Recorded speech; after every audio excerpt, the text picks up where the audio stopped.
It's that time again. Welcome, one and all, to the Visionary Dawn Show. Here are your hosts, Nick Huber and Daniel Meany. Joining them today is special guest Tab Murphy. Anyway, yeah, I'm happy to talk about anything like that. Okay, cool. Honestly, speaking of that, so as someone who is like college educated, been a veteran, have relatively smart parents, there's a lot of the mainstream media stuff that we just don't follow anymore. And so we'd miss basically, can we take 10 minutes and get like the full spiel for the writers' strike? Certainly. This is my fourth strike in my career. So, I've been doing this now almost 40 years, I guess. Jeez. I about gave myself a heart attack when I said that. And the business, when I first came into the business in the early 80s, it was a very specific model, and you had a very clear path to success within that model. And I'm talking about feature, live action, movie writing, which was what I was all about, which is why I came to Hollywood, which is my first love. Going all the way back to when I was a kid, sitting in the theater with my parents, enamored by what was on the screen, and I thought I just got to be a part of that somehow. So in the early 80s, we were still under the studio system, and there were 6 or 7 studios that basically produced all the movies that you would watch, throughout the 80s, ultimately in the 90s and into the early 2000s. And in those days, the studios were making, a dozen or 2 dozen movies a year, and they were developing 100 to 200 others within their system. And so there was, it's always tough to break into any facet of a business, especially the movie business. So I'm not saying it was easy, but once you got in and you got a foot in the door, there was a lot of potential work available. Whether you rewrote a script or in the 80s, studios were very welcoming for original material. So a lot of writers could go in and sell a pitch of an idea for a movie in the room, and or you wrote a spec script and you could sell a spec script back in those days if it was a fun idea in the 80s. One of the first scripts, the very first script that I wrote that I sold was a teen vampire comedy. So it was just a fun time for me as a young writer to be in the mix on a lot of cool projects. And you get a few, you lose a lot, but you sort of work your way. So my point is, there was a clear path to working your way towards being what in those days were considered like an A-list writer, where you were writing big movies for big stars, and that was sort of the pinnacle of what would be considered success in those days. And there were a lot of great writers that wrote a lot of your favorite movies from the 80s and the 90s and that were part of that. And I worked fairly constantly through the 80s on several movies that never got made, but then one did, and then I got a break. What I consider sort of my big break was to be able to write on a movie called Gorillas in the Mist, which ended up getting a story credit on, which ended up getting me an Academy Award nominations, which vaulted me into just a different kind of stratosphere in those days of like, instead of going into meetings and sitting around with a bunch of junior executives, you were actually going into meetings with people in the room who could say yes or no. And that's what every writer was hoping to do, get in rooms where you didn't have to, climb the ladder of a company and pitch to every fucking person in that company, including the janitor, to finally get in the room. So that was, that just felt like, okay, that's what I'm supposed to do, and I'm climbing this ladder, and here we go. And so that whole system that I just described is gone. That's just gone by the wayside. It is no longer, sort of like that much work at studios these days. The studios aren't making that many movies these days, and we've seen this evolution that is, ultimately brought us to this point in time where streaming has come into the fold, and studios now are really focused on tentpole movies that they can, and what's happened to studios, and it was still that way a little bit when I broke in, but there was much more risk taking. There were much more movies being developed within the studio system that would, fall under probably the indie category, independent category these days. Yes, there were tentpoles being developed and written and made, Spielberg's movies and Lucas's movies, but there were many other movies that would come out and Star take Wars, chances. basically. Yeah, there was room for a lot of content and a lot of movies. Yeah, these days, just to keep our audience up to speed for just so I'm clear, the tentpole movies you're speaking of, they're the ones they're the original IPs we build franchises off of. That's what gets you all the toys. That's what sells all the T-shirts, etc. for that. Whereas back in the 80s, as you were saying, it's basically we need original content. We don't care what it is. Well, you have to remember willing to take that risk. They kind of lost that. Yeah, absolutely.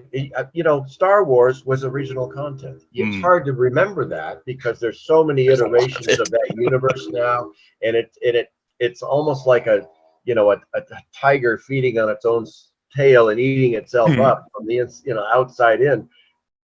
And that's in Indiana Jones again. So many iterations of there was a series, and so we forget that some of our biggest blockbusters. Marvel, of course, had IP in the form of comic books, but believe me, when I broke in the 80s, nobody paid fucking attention to Marvel at all. Nobody cared. And I don't know, some of us remember the Spawn movie, man. They don't want us to. Do. Some of us remember that but movie. I mean, actually DC had more of a more energy behind its movies at Warner Brothers at the time. I had an overall deal at Warner Brothers following Gorillas in the Mist, and they were making Batman, and they were making, but even then it wasn't like out of control, crazy fandom.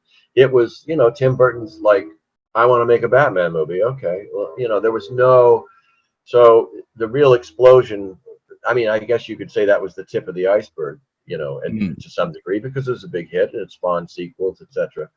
But, so I've lived through the 80s, the 90s as a writer, and I've had good years and I've had tough years, and the years are getting tougher because, and this is getting back to your original question of why strike now? Why now? I've lived, I've gone through 4 strikes in my career. Some were short-lived, and, deals were made and we moved on. The 2 longest ones, and this is 2009, I think, and 1987. The 2 longest strikes that one was 100 days, one was 153 days, I believe. The 2 longest strikes for writers always came at a pivotal shift in the business of Hollywood. There was a shift in the direction of what was going to happen, and there was unknowns. We struck in '87 for VHS because it was unknown how big that was going to be and what it was going to look like. And in 2009, we struck for Blu-ray and residuals and things that, and the history of Hollywood is such that, if you don't plant a flag and get in on the ground floor of certain things, whether it's in this strike, AI or streaming, and how we figure out residuals for eyes on, like a program, but where's the data for that? How do we monetize that for writers to receive residuals? Because frankly, residuals are what get us through the lean times, you know. Yeah. And now residuals are shrinking, and that's why there's this outcry of middle-class writers saying, fuck, I can't pay my rent. I'm working on a hit show right now. They're only giving me 4 episodes. I'm done, and I can't pay my rent now. And I'm getting no residuals for that, or very little. So, I mean, it's like there's so many things. But anyway, I think I wound myself up into a... Sorry. Yeah, I went down a rabbit hole, and I've lost my train of thought a little bit. But so our main focus, I think you were getting at the pretty much. So how does the AI writing feature into the current strike? I mean, we've seen bits and pieces about AI writing and whatnot. Well, and there's a lot of stuff about AI, but AI is not. It is not something that is crystallized yet, but it is on the horizon, and it is something writers are concerned about. Yeah. Just like VHS was something writers were concerned about. How our movies are going to be now played on at home, and we should be able to participate in the profit of whatever the studios are making in some fashion. So again, what I was trying to allude to is that the longest and toughest strikes have always come when there's been a monumental shift, and even the shift that is on the horizon that hasn't quite happened yet is headed our way. And so that's AI. That is trying to figure out, you know, with our shrinking, sort of like residuals, yet the studios are making more money than they've ever made, and despite their crying, "Oh, we're poor, we're losing money in streaming." Like, we're so poor. I streaming is buy my second yacht. I can't buy another boat. So there is a lot on the table, and in addition to just the cost of living increases that normally we get during a strike aren't even covering the cost of living that people are facing. And so, it was clear very early on that the studios weren't interested in making a deal. And I don't understand the attitude, because, we're all fucking in this business together. We all need each other. We need each other. And the amount of money that the WGA is asking for is, really, it isn't, it is so... It's minimal. Peanuts to what it could make. Peanuts to what they make every year. So I don't understand why they put us through this. Why they put us through this pain and suffering, and some people are going to lose their homes, and other people are, freaking out, and this middle class is being squeezed, and because ultimately they're going to settle. Just like they did in those other 2 long strikes, they're going to settle, and you're going to look back and they're going to go, why did they inflict this suffering on us? Why did they inflict it on themselves to the tune of, I don't know, 20 billion, 34, whatever it is? They didn't have to do that. Yeah. They can just deal fairly and say, okay, we're making a lot of money. Let's slice up the pie a little more fairly for the writers. Let's take care of them, the directors, the actors now. So I don't get it. I don't get the mentality of like, let's dig in our heels and make them suffer, then we'll settle. So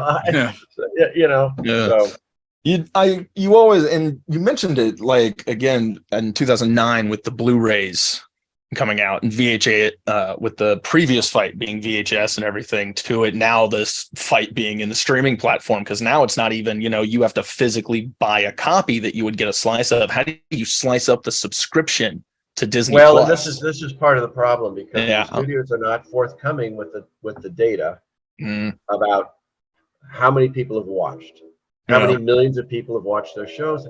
They're being very tight-fisted. They don't want us to know, because then we'll scream even louder. We need a piece of that, man. I mean, it's only fair. I mean, that's the kind of, those are the kinds of things that get us through. Because, and the other thing they're doing, and listen, I haven't worked in TV, and certainly I've done some animated TV. This strike, I would say 80% of it is focused on TV, new media, all of that stuff. And there's, the model that was in place for broadcast TV, and other markets, and cable series, was that you would get it. Somebody would sell a show, and they put together a writer's room, of 6 to 8 writers, and then those writers would be on that show through the length of a season, and those writers especially when their episodes were being, shot, would be invited onto set, and they would learn the ins and outs of being a showrunner. They would learn the ins and outs of, okay, this is it. Was almost like these writers were being groomed to be showrunners. And this is where there's a big disconnect in the studio, because they're shrinking writers' rooms. Okay, they're paying only 2 or 3 writers to come in and break a bunch of stories and there's less episodes. Instead of 22, there's only 10 maybe. I think that's how many Rick and Morty just get. Yeah. Then they're leaving the showrunners to deal with all the other writing that needs to occur. Just because you write a script and turn it in, that doesn't mean the writing process stops. Writers are needed on set when actors go, or a director says, this scene isn't working, I need to rewrite it so that this goes, or whatever. So line delivery's off, angles are bad, something to it. Yeah, that's now resolved to a single showrunner has to be on all these places and do all this work. They're getting burnout. And also the deals that the studios are making are minimum, guild minimum now. I think, 3 or 4 years ago, 32% of writers on successful shows were making guild minimum. That figure has gone up. What's that? What was the percentage you said? That was 31%. We're making 30% were making the minimum. Now 50% are making the minimum. So we're seeing cuts all the way down the line. We're seeing people working on hit shows that have to take second jobs. And so it's panic time. It's Panic in the Disco. Yeah. It really is. And I think I'm a feature writer, live action mainly, animation stuff. So a lot of that stuff, and I'm also, frankly, I've been doing this for a long time. So I consider this somewhat of a legacy strike for me. I'm walking the picket line for a lot of young writers coming up that are going to need to find a way to survive this business. And, when I broke in, I was very confident that if I did well and climbed the ladder, that I'd be able to afford a house and maybe raise some kids.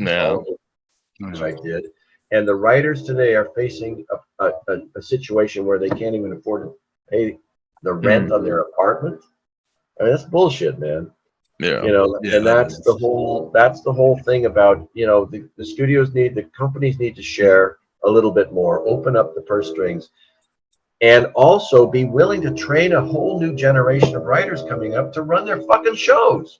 I mean, they're not letting anybody on the set anymore. All that went away.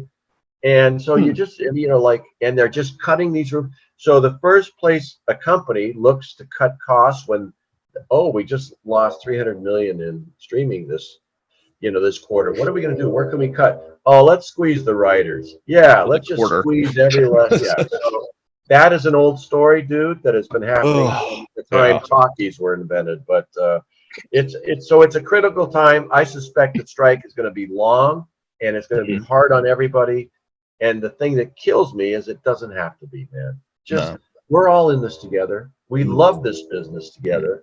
Let's work together. So anyway, that's my rant. No, I appreciate it. I really appreciate it because again, you hear tidbits. It's like, okay, the writers are on strike, and it's like, for us now, they're on strike for the same crap again. More so the updated versions of it. How does your work that you have done, maintain its worth for you as the artist, especially and like you said, them opening the purse strings because as they might notice, you mentioned it, that they keep looking for tentpole stuff. They want just one idea that we can create 20 movies out of instead of, and that's the originality and heart and art that goes into it. And listen, I know there's probably, and I know that there are writers coming in and their main goal is to get staffed on somebody else's show and be a writer and, make some money and, maybe be a working writer. But there are a percentage of us, myself included, I don't want to staff on somebody else's show and write a fucking episode somebody else created. I'm a creator, man. Mhm. I mean, I would do it for a friend. If somebody called me up that I knew and said, "Hey, I'm in a bind, come write an episode for my show," I really would, okay, sure. And I've done that. But that's not my path. My path is like, I want to create stuff. I want to be a storyteller. I want to bring the ideas to the table that get developed. And so there's a whole bunch of writers out there that feel that way, but there's no like avenue for them any longer, like it was. Nobody's buying spec scripts anymore. Yeah. None of the companies. Rarely. I won't say never. Yeah. I was told recently. Just sorry to interrupt. No. Go ahead. No, I was just going to say, because, speaking of the spec scripts, like I've even tried my hand at them a couple of times when we're, learning writing and everything in college for it. But even then, my teachers were honest that like nowadays, unless they put out a call for it, there's almost no point. They're not looking. You're basically cold. You can't cold call. You can't cold pitch. You can't just walk in anymore. Kind of like you said, and this is part and parcel. And when I broke in, there were still studio heads that were, they were by then, even in the early 80s, they were mostly owned by companies, bigger companies.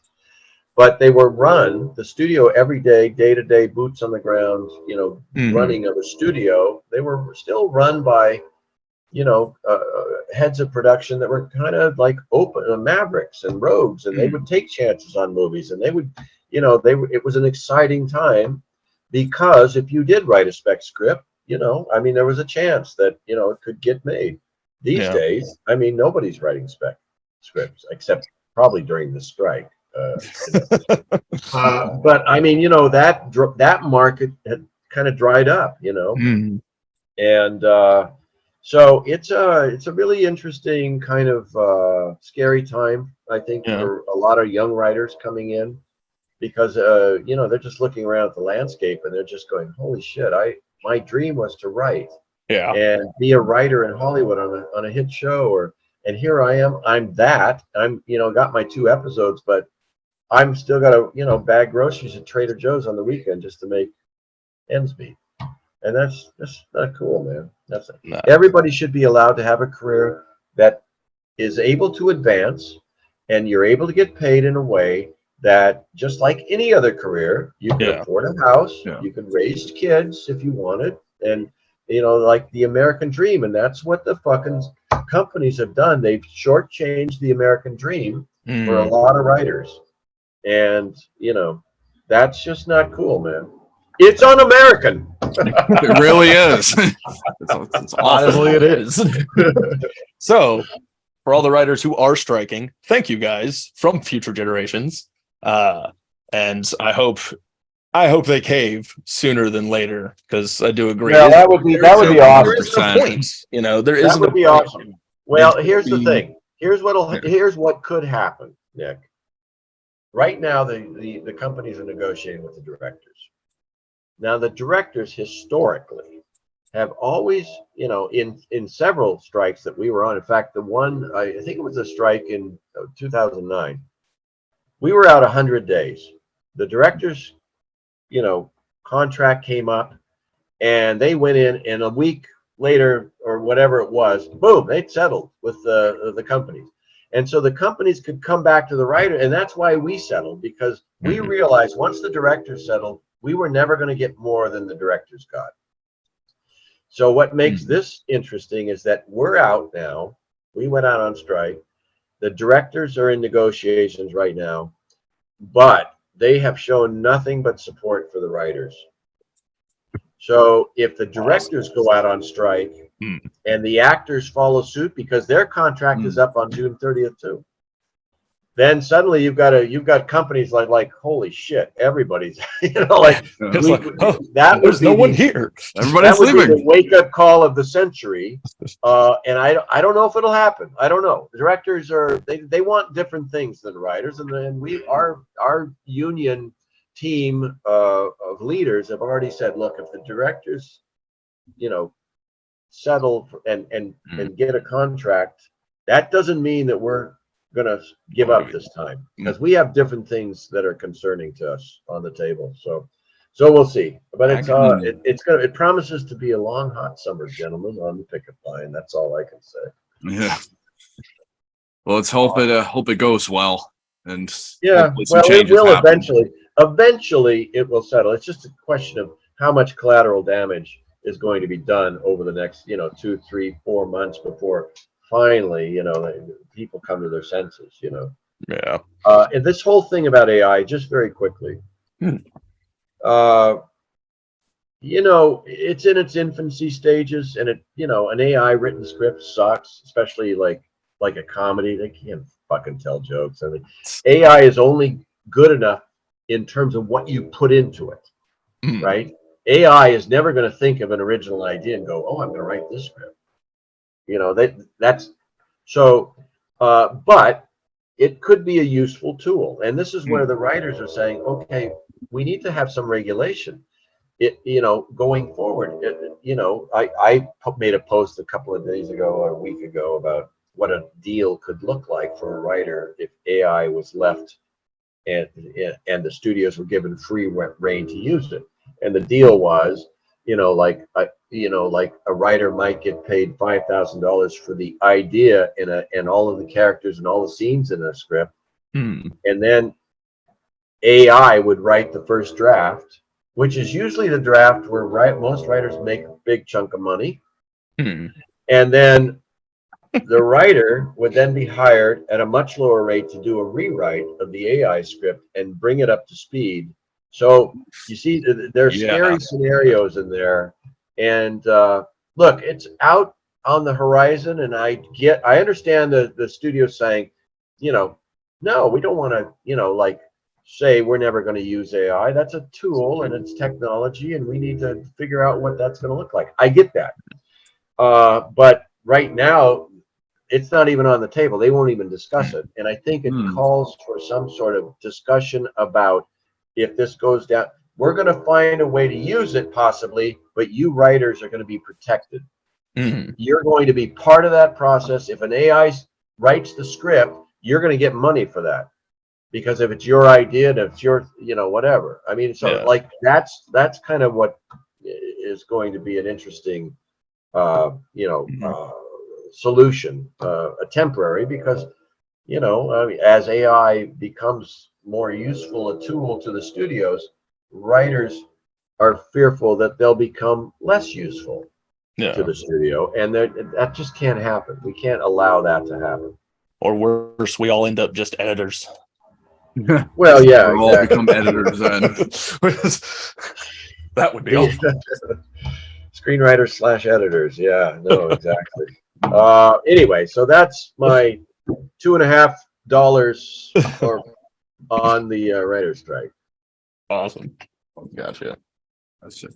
Sorry, I'm having technical difficulties with the thing. No worries. It's all good. So to let you know, Daniel have been recording. Just letting you know. Yeah, no, I know. Yeah, I know. I mean, I just assumed you guys were going to just jump in and you didn't do an intro or anything. You'll do all that stuff later. So that's actually what we're very recently. I'm actually still recording it. We have kind of a late night show style introduction that we'll have that kind of rolls in, basically just, some B-roll mild jazz playing. It's like, welcome to the Visionary Dawn podcast with your host, Nick Huber. That kind of thing. And Daniel Meany. And his co-host, Daniel Meany, with special guest, Tab Murphy. How about that? Who the fuck is that? Why did we tune in tonight? It's like, you might know him from these things. Yeah, there you go. Oh, wait. Okay, I do know that guy. Very good. Very good. Very cool, guys. Yeah. And we'll get to it from there. Honestly, just because I know we're stretched for time, but the writer's strike is important to me, honestly. And speaking as someone who, I think it should really agrees to everybody. I think you're right. It should be important to everybody, and I think it's finally. I mean, the support. Listen, I mean, quickly, all those other two long strikes. I remember going to town hall meetings for the Writers Guild, and it was a bit of a fucking joke because half the membership was against the strike and half the membership was for. And I'd sit back and the writers would be yelling and screaming at each other across the town hall. And I'm like, oh my God, there was no real unity. I mean, So what's different about this, 98 point whatever percent of the entire union voted to go on strike. That is unheard of. So, I mean, there's wild, man. really a lot, and there's a lot of support, like directors are coming out, not producers, but Teamsters are coming out, actors are coming out. I've been on the line with all three, in various forums. I think everybody all the way down the line recognizes this as a, plant a flag now in the sand and say, we may not know exactly what it's going to look like going forward with regard to AI or whatever, but we need to be in on the ground floor of that, because companies never look back and say, oh, now, yeah, we should give you all that back. No, they never, once they have something, they never give it up. So that's why this is such an important moment, I think, in time and for everybody, consumers and writers and creators alike. So we'll see. We'll see. I was about to say we have, and it's again something that, unless you look for it, half the time you'll barely see it in passing. I mean, truckers have been striking, teachers have been striking. It's like a global thing right now, almost, but in our country especially, we've noticed that we're sorry, billionaires, you have to loosen the purse strings. Yeah, I mean, exactly. I'm really hard up for the hardships that'll entail for them. Flint, Michigan hasn't had clean water since 2003. Yeah, no, listen, I mean, it's everywhere in many different shapes and forms. But the irony, of course, is that one of these, CEOs of, I think, Warner Brothers, one of these companies, made $237, million last year. And the Writers Guild package is what they're asking for is like 91 million, So, I mean, come on, you fucking idiots. All of your writers for 3 of your overpaid producers. Yeah, boy. Anyway, so okay, what else do you guys want to talk about? we got a couple. I guess I'll go next with my question. Yeah, so I wanted to ask you about when you worked on Tarzan. So when you got the position for that, what did you get influenced by when writing the script? I noticed like there's little pieces of the novel in there, but I was wondering if there was some extra stuff maybe from your experiences in nature you threw into it. Well, I mean, first of all, you have to understand that every single Disney animated movie that I was fortunate enough to write came from someplace inside of me, came from either, and in the case of Tarzan, I watched Johnny Weissmuller Tarzan movies when I was a kid, and I loved them. And I loved this idea of, like man in nature, sort of like, making his way and having adventures. And a lot of my work, if you can look closely and you'll find thematically, a lot of my work has that theme in it, which is man, in nature, against nature, man and woman's relationship to nature. So when I was offered Tarzan, it was like a no-brainer. I mean, it was just such a no-brainer. And weirdly, I had come off of Hunchback, and Jeffrey Katzenberg was running animation in those days at Disney, and he said, "Listen, he called me up. And he said, "Listen, I would really love you to do Tarzan. We're going to do Tarzan." But at the time, it was, he characterized it as, it's going to be a direct-to-DVD movie.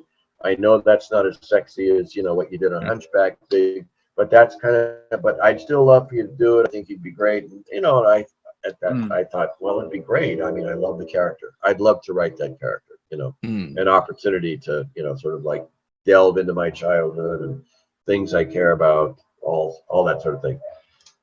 So I think I did a treatment. I did a treatment for a story, and a lot of it was based on the first book, Tarzan of the Apes by Edgar Rice Burroughs, in terms of like, I read that and I just, I was influenced by that. I was influenced by, the movies and everything. And then something weird happened. I turned the treatment in, and there was like silence. And that's not what you hope for when you turn treatment in, right? You hope somebody goes, "Oh, this is great, man! Great start. We're excited." Blah blah blah. Well, it was like silence for like a couple of weeks, and I'm like, "Holy shit, man!" Well, then I get a call, and it's Jeffrey, and he's saying, "I know you're probably thinking, like, what's going on? Here's what's going on. We're trying to move it to feature animation because the treatment's good, and we think this could be a big movie, not direct to DVD movie." Yeah, thank God they did that. Well, yeah, and so when you get a call like that, you go, "Okay, take all the time you need," pal." Because that impacted everything about how the movie was going to get made, what I was going to be paid ultimately to write the movie.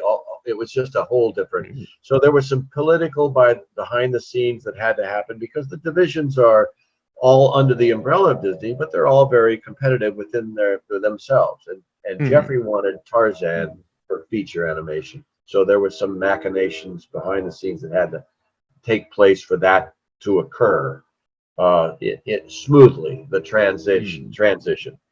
And I think Kevin Lima was already on board. I don't know if Chris was yet. But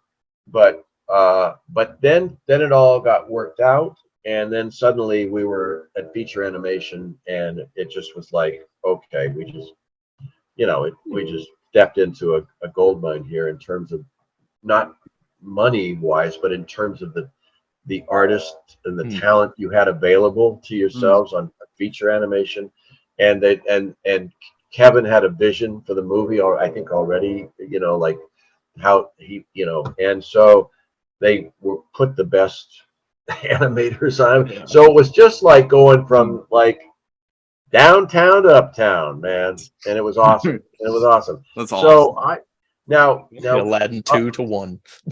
Yeah.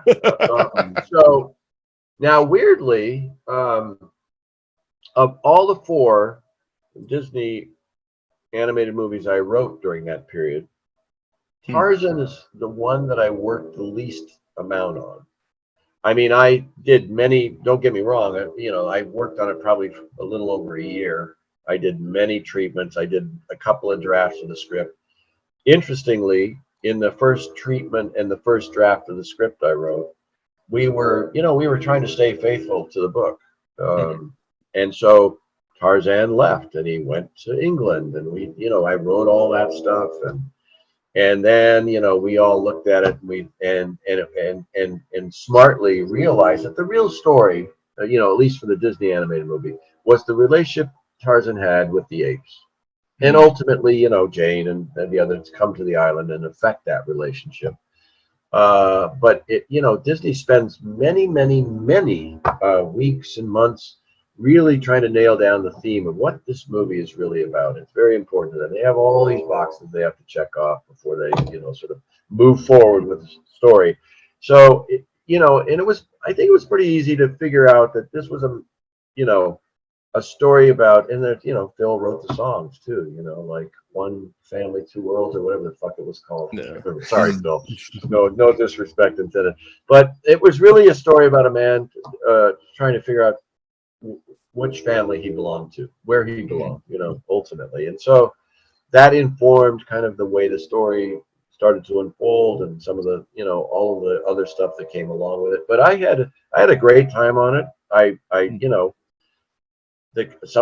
was fun to, like, we took a lot of the characters from the book and then we made them our own kind of thing, right? And I loved, you get to write Tarzan fighting Sabor. That was such a great, I just had a great time. But then, and I had done a couple of drafts of the script, and then Kirk and Gary, who had done Hunchback for, were gearing up. They needed to find a movie because they wanted to keep their team together, and they wanted to keep everybody in place. And so I kind of, the timing turned out to be perfect for me to kind of step away from Tarzan and huddle with those guys and really work on what would ultimately become Atlantis: The Lost Empire. So you know, I did not spend, you know, 2.5 years on Tarzan. You know, the other writers were brought on, and you know, I laid out, you know, structure, story, characters. You know, all of those things were solid, but you know, the scene work, you know, like dialogue moments, little bits and things. A lot of that stuff was done after I left, and but it was cool, man. You know, and Just you know, when real quick. Oh, sorry. oh, I was just going to say, when you get to work with really the best animators and storyboard artists, and they're bringing ideas to the table too. The writing of all four of those movies, you know, it's not me sitting here, you know, and like coming up with everything. It's a very collaborative process. You're drawing on inspiration from other people's works, drawings, this. They're given a lot of freedom to invent, to create. As an example, you know, I had written in my draft, I'd written the moment when Jane goes into the jungle for the first time. She's kind of, and this little monkey comes hopping around, and she sketches him, and she thinks he's cute and all this stuff. And then finally she's like, shoot, go on, go on, go on. You know, like, and then she looks up, and, you know, in the scene I wrote, she looks up and sees the mother glaring at her. And she's like, "Oh, sorry, sorry, no." It's like, the baby baboon. Yeah, little baby baboon goes up to her mother, and she backs out of the jungle, and that was the end of my scene. So, if you know what happens after that, that was the beginning of the scene for many of the artists. They thought, "Oh, fuck, we're going to make a big sequence out of this," and they did. And so when I went to Tarzan and I sat there and I saw that scene coming up, and there's the scene I wrote, but oh wait. Oh my God. Oh wait, this is awesome. You know, like you have all of this talent taking that scene, that little moment, and making a big sequence out of it that was so cool, so fun. And that's why I had so much fun writing those movies, because I knew that no matter what I came up with, the chances are they were going to do it one better. Somebody was always going to have my back and make me look great. You know, and so it was awesome. It was awesome 12 years I spent in the Disney machine. Just so we have something for a good end cap here, so we don't take up too much of your time beyond it. As you just mentioned, you know, with that switch to Atlantis, what is, just kind of like from a professional and personal standpoint, what is it like handing off your original idea to another group of writers and stuff? Well, it takes a little to see the end product, you know, when it's all done pretty much. Yeah. Well, listen, I mean, it was a bit of a surprise on Hunchback, because I had been on that film as the only writer for a year and a half. And then one day I came into a story meeting, which was the usual thing, you know, and that was the other thing that was really cool for me in terms of, you know, that I was invited in to story meetings with artists and you know, like, and I was really a part of the process. I didn't feel like I just dropped my pages off and go back into my cave and, you know, like they really. Yeah, they really welcomed me into the process, and I appreciated that, because I learned a lot, dude. I mean, you just, you know, and but I remember specifically coming in for a story meeting that I thought was just going to be Kirk and Gary and Don and myself, and maybe the head of stories, John said. No, John wasn't in that, but I can't remember who it was. But I came in, and there was like these 3 other people in there, 4 other people. I'm like, oh, I wonder who these guys are, and they were writers, and I'm like. And there was this like moment where I was like, what the fuck are they doing here? You know, like I was really protective, and I let my ego kind of, you know, get into the situation a little bit. But ultimately, you know, it was great. I mean, they were awesome, great writers. And what happens when you get close to production on an animated movie, you don't just start at the beginning and animate all the way through to the end. Yeah. You start everywhere in that movie. Every sequence has animators on it. Every sequence is moving forward through that process, and many things come up in every sequence. Oh, like we have a better idea here. We need the writer to come in and fashion this, so we, you know, one writer cannot be in 12 different places at once when that process really kicks in and gears up and gets going. So I didn't understand that, but I learned quickly that that's what they were there for, to you know, help the process along. And they were awesome. And Bob and Noni Zudiker were two writers that were on Hunchback. They followed me onto Tarzan. So when I left Tarzan and I knew that Bob and Noni were on Tarzan, I was like, oh, this is great. That's awesome. They're going to be, you know, because I'd already worked with They've them got on it handled. Yeah. Yeah, yeah. And they were respectful of what I'd done. And they just, you know, they just built this big cathedral on top of this solid foundation that I had sort of laid for them, you know. So it was a lot of, you know, it was a lot of fun. On Atlantis, I will be honest with you. I loved Atlantis because you know, it was Kirk and Gary and Don and myself, and we'd already done Hunchback. So I really felt like part of this little tight-knit family group of, you know, creators. And we cooked up the story for Atlantis. We cooked up, you know, I went away and cooked up a lot of characters, and I you know, I did a treatment that they loved and got the movie greenlit. And I was, you know, I wrote a first draft that was 142 pages long, which is unheard of in animation. And they were like, and we were all going. And then I did another rewrite, and we were what I felt was like on, you know, I was just having so much fun. And then I got a call. I got a call from Don Hahn saying, hey, Tab, you know what? And I said, what? What's up? We got a meeting or something? He said, no, it's that time in the process where we're bringing a few other writers on. And not only are we bringing a few other writers on, but, you know, you're kind of done.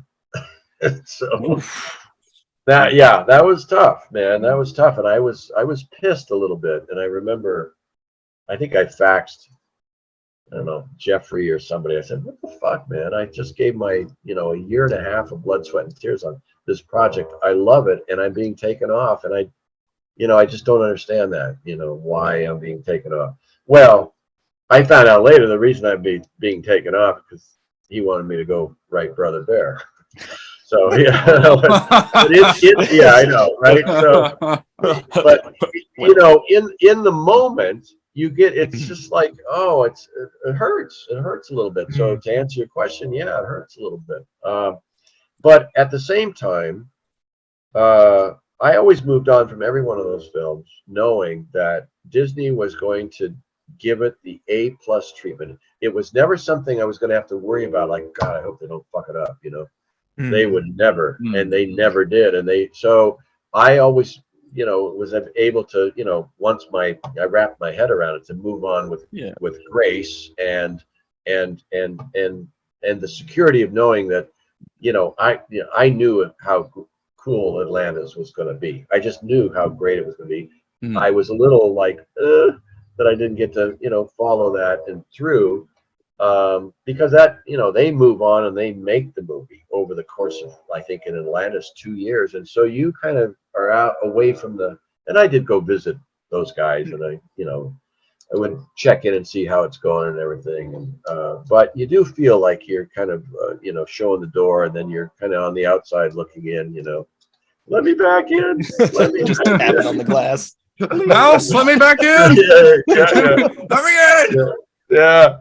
But anyway, I remember going to the cast and crew screening of Atlantis, and it was everything I hoped it would be and more. And, you know, I saw a lot of my work up there, a lot of my characters up there. And, you know, you can't complain about that at the end of the day. You know, you just go, okay. And then, you know, I had a great time on Brother Bear too. So that was, so there, you know, I mean, the great thing about animation, unlike can be in live action, is everybody who works on that movie is collectively working towards making the best movie possible, without ego, without, they don't give a fuck whose idea it is. We're rallying around the flag to make this the best movie it can be. And once you sort of give up any kind of ego stake and who did what and what I did or anything, but you're just all working together, it is absolutely freeing and so much fun. And that's, I think, so when I say I was bummed that I got kicked off Atlantis, and I didn't really get kicked off. it was because I missed that fun, that camaraderie, but not because I thought, oh, my ideas are all going to be rewritten now. It wasn't that they did you wrong by removing you from it. It was that you had been enjoying the project, the art itself. Well, that's it, exactly. It's like having so a much Christmas, fun. opening your best Christmas toy, and then your mom taking and giving it to your brother for a while. What? What? What do you mean? You must share. You must share. I can hear Mickey Mouse now, like, oh, sorry, Tab, you gotta share, huh? Yeah, exactly. Anyway, in hindsight, it was all meant to be. I had a great time on Brother Bear, and I never had an inkling when I was writing those movies, other than my own sort of like joy of being a participant in that process. I never had an inkling. I never kind of understood what they would all sort of represent to a new generation of kids coming up. I mean, you move on from projects and stuff, and especially with Atlantis. I mean, I've told this story before, but when it came out, it was kind of underwhelming in terms of the box office. It was up against Toy Story, and so it was considered kind of, well, the 2D kind of, and there were just so many reasons why it didn't find an audience, and I was so bummed out. And for years and years and years, I thought, oh, Tab, great. I got singles screenplay credit on that movie. That never happens on an animated film. Usually you're sharing credit with 2 or 3 other writers. So I got single credit. I was so proud of that film. And then I was like, oh, great. You wrote the only Disney animated bomb. That's what you're going to be known for the rest of your life. And of course I was being a little overly dramatic about it, but it did not perform. They waited for Treasure Planet for that. Yeah, it did not 2D animation. Well. So it was really cool, especially I mentioned the pandemic where I, discovered what a fanatical kind of passionate fan base exists out there for this movie. I had no fucking idea, man. None. Weird. I would just thought I'd put it out of my mind. I hadn't thought about Atlantis in almost 20 years. I loved it, but you move on and I had no idea. Yeah. So it was a real shock, and in a good way, to find out that there was such a passionate fan base, and most of them saw it and wore out VHS tapes all through their childhood. And I would, I've been in touch. Yeah. I've been in touch with. I've been in touch with fans. I hear them say, I watched that 20, 30 times, as growing up, and I love presenting. And in my back of my mind, I'm like, where the fuck were you guys when we needed you at the opening day weekend at the theater? I mean, I was there in 2001 at my local theater. I was not the one in California, much as I wish I was. Yeah. Well, I mean, I joke about that. But the truth of the matter is, most of the fan base for Atlantis, many saw it in the theater, but a lot of them saw it time and again growing up at home on VHS, home video. So, which is again, one of the reasons we struck in '87, to get a piece of that, even though it may be disappointing at the box office. Home video gave a lot of cult following. It'll definitely make that money back. Well, it already, it has, and so that's the story. So I do have one question, and I'm sure Nick does as well, for Atlantis, since you brought it up. About the lore. Actually, in fact, I brought the press kit for the movie. If you would 3D, but you got to turn your background off. Hang on, I'll get rid of my background. All right, there we go. Got it. So I got the press kit for the movie in my hand. Nice. Okay, right now. I see it. Yeah, and I don't know if I've ever seen it. Yeah, so we had a question about the lore behind it. I hope I can answer it. Yes. Go ahead. Yeah. So, did you want to go ahead and get this one, Daniel? You already busted out the. Okay. Yeah, I'll go ahead and bust this one. So, where did you get all the inspiration? Like, maybe from historical elements for the environment for Atlantis? Like just like the whole, you know, like the architecture, their culture. Like we've been wondering that for a while. Was there any? Yeah, I mean, it's a collective. That was a collective effort from every department, and you know, people would come in and pitch ideas about, you know, and I'd be there. You know, you know, as a writer, I'm simply writing about a lost civilization. I'm not writing the details of how the buildings look or what flora and fauna are there. You know, and in fact, gosh, who was it? It was Kathy, I think. I don't. I, I'm It was a blanking while on her ago. name. We understand. Yeah, I'm blanking on her name, and she was awesome. And she came in one day, and she pitched. You know, you've seen the, you know, when they first come to Atlantis and they look out and the, you know, the water off the sides and blue and the steam coming up from below, and she came in and pitched this whole idea of how it looked and how it worked and how all this stuff, not necessarily the details of the architecture and things like that, and, or the flying fish or any of that stuff. That all came later. Well, I had the flying fish in there. You know, we knew that Atlantis, that it was a civilization that had advanced technology, but that, you know, down in the center of the earth, they had forgotten how to use it. Generations had come and gone, and they'd forgotten how to, you know, it was all kind of mothball laying around. And that was a fun part of having Kita and Milo figure out how to make them fly and then using them as an armada to go after Rourke and all that stuff. But she came in and pitched this whole thing, and the directors looked at each other, and I was like, holy shit, that's amazing. And they just said, okay, done. You know, there was no like, okay, let's talk about this. Let's do it. No, and so that's what I mean. Artists within that system were so encouraged to be, you know, just free their minds and bring shit in. And if it worked, there was no like, okay, let's work on it for a month and see where we are. They would just embrace it. And when you have a situation like your ideas could potentially just be embraced as part of the movie, you get the best out of people, man. Because you're not micromanaging them, you're not hammering them with, oh, can we do this? Can we tweak it? You know, like maybe could we see another version? Not like when it makes sense, you just go with it. And so that was very exciting. And so the answer is, it was all parsed out. Every department, you know, production design department had great people in it that, and I think the Atlantis architecture was kind of an amalgam of Mayan and other civilizations that they created their own look for Atlantis. That's why I recognized the swirlus. Yeah, that's what I was wondering. wondering. I was like, it's the stonework on the. Okay, sorry, that was bugging me. No, but that's and so, but they were really great, and they had a lot of time to research, and they would, you know, come in with presentations, and the big stone heads, you know, were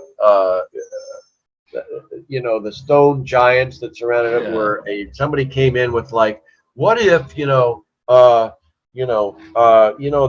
stone heads on the island off the coast of South America, what the fuck are those? Yes, the Eastern Island heads. Yes. What if those Eastern Island heads had big bodies under them? And so, oh yeah, and then we kind of, you know, like that's the kind of shit that would go down in a meeting, man. And then they stand up and they clap, boom, their hands together, and they create this dome of energy, and we're like, yeah. So it just, you know, that's what was so fun and so exciting and so immediate in the room. The creativity was immediate at times, and it was so exciting to be a part of that, you know. And you know, I mean, it was awesome. So there you go. I would say, like, honestly, just hearing about that, like, again, like for, you know, our audience members who are like, you know, want to get into the writing room, of course, like that's the reason to get into the writing room. You know, I mean, is being able be to in that environment. Oh yeah, well, with other creators and everything. And I'm not sure. I mean, you hear horror stories from writers room, live action writers room. But I was very spoiled. I was very spoiled because there was not a lot. There was no, like, you know, like, oh, here comes, you know, one of the executives down the hall. Now we have to worry and look busy, everyone. There was none of that micromanaging from the top management. Yes, we would have to go in and pitch. Yes, we would do occasionally 2 or 3 weeks, 4 weeks. Updates. You'd have to go update Jeffrey and the executives, and they were all like, "Oh, cool!" Or "Here's our notes. Here's some ideas." But nobody, so it was very freeing and exciting. It was very creatively and exciting time. And for me personally, it was the best writing school I could ever have gone through, because as a writer, where most movies would end in terms of the writing process, Disney would just be getting started. So you turn in something, you go, "Oh fuck, I love this. Is my best work," and they go, "All right, good start. Let's get busy. Roll up our sleeves." And I'm like, "Get busy? It's brilliant." No. You don't need to tweak it. But, Come on. Yeah, no, but that taught me a lot about digging deep in terms of character, in terms of just really. So I look at that as a my writing after the Disney experience, just got so much better from that experience. And still to this day, I mean, I enjoy the process, and I'm better at it than I would have been without those Disney movies under my belt, for sure.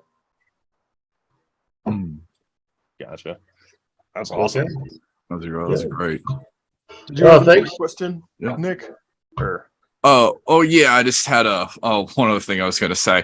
So I was going to let you know this. So you remember your monster you told me about from the Godzilla '98 sequel script you wrote? Yeah. Stinger. Okay. The reason I asked the description during the last podcast is because I'm making a figure of it for you. Seriously? Yes, really. Yes. Holy shit, dude. What? Yeah. Do I have to pay for this? No, free. No, that's free. I'm kidding. No, that's awesome. That's awesome. Really? Wow. Yeah. Well, I don't know what you're doing, and I think that's awesome. But the Megaguirus, stinging like whatever, like I don't know, a dragonfly creature in the Toho movie. Yeah. That's as close to as I've ever seen of what I was imagining. So anyway, I'll look forward to seeing what you come up with there, Nick. Yeah, I took your description. You mentioned about the murder hornets, and then I was kind of thinking I was thinking about it, and I was like, so close to Megaguirus, but not quite, because like the description, like the way I got from it was like Megaguirus is what you're looking for, and like the head, but you mentioned the murder hornet kind of appearance to it, and I was like, well, Megaguirus is more like a dragonfly. So I was exactly. No, I always thought it was more waspish, So that's cool, man. But definitely insectoid. Like that's really awesome. Cool. I look forward to it. Yeah, of course. Well, honestly, I know we're already over our time here for you, man. Did you have an outro or anything you wanted to do, Nick? Just wanted to say thanks for being on, Tab. It's great talking to you, of course. Thank you for making all of our childhoods with your writing. Well, I and 300 other very talented people on every one of those movies. But no, thank you for having me, guys. It's been a blast. I really never get tired of talking about process, because every time I talk about process, I also learn something new too. So I appreciate it. And we do want to thank you for the deep dive on the writer's strike information. Like I said, we'll definitely be leading with that still and everything. Let's see where we all end up in 3 or 4 months. Hopefully it won't take that long. I mean, hopefully they can look back and learn from history. Well, yeah, I wouldn't hold my own breath, but that would we can hope. Yeah, for it. So once again, thank you, Tab. It's been an absolute pleasure to have you. And honestly, we'll have to get you back on here to talk about more of the nature influences that you've I've seen a lot of interviews where you talk about like your experiences in the wilderness. Was the Kangaroo Valley is the name of it? Yeah. Yeah. I just for it as well. And Yeah, no, we just got back from Missoula, which has an international wildlife film festival, one of the most prestigious ones, and we won in our category. I was so thrilled, man. Yeah. So yeah, no, I'd be happy to talk more about that and anything else you guys want to talk about. All right. Okay. We will get you next time, Nick. We'll definitely keep it. Thank you so much for joining us, man. We'll go ahead and we can. Yeah, just give me a heads up when you guys get it all cut together and are going to air it. Yes, sir. I'll force my partner to sit through it. I force her to sit through every one. Oh my God, not again! You're going to talk about Atlantis again? Oh my God, I can't. Well, see, that's why we tried to save it for the end. We had I know. The other stuff too. Yeah, now she'll be like sitting here. I didn't know that. Wow, why didn't you tell me that? Bam. Anyway. Okay, guys. Today's program is brought to you by Meanest Media and Sakura Central. Check out their websites below.